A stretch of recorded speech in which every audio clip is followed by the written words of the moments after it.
छोड़ी के तू जइभी गइरानी आ गई तोरी हमारो सपनामा। छोड़ी के तू जइभी गइरानी आ गई तोरी हमारो सपनामा।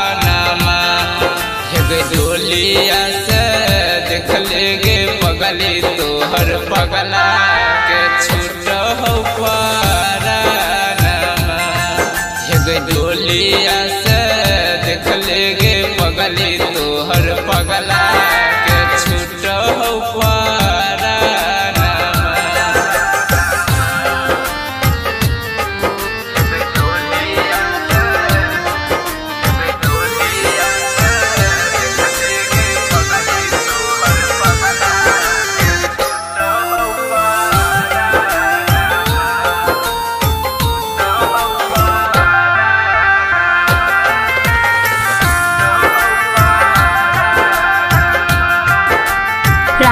Recording studio Saharsa.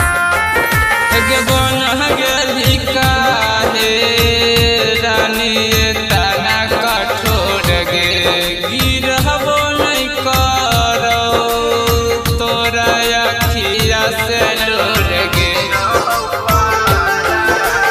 बन गेली काहे रानी तना कठोर गे गिरहबो नहीं करो तोरा अखिया से लोर गे। लागी गेलो फिर तोरे खराबा देखिला तोहरो लाभारबा।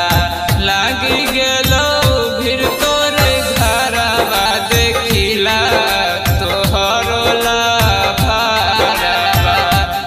डोलिया से झकले गे पगली तोहर पगला के छूट हो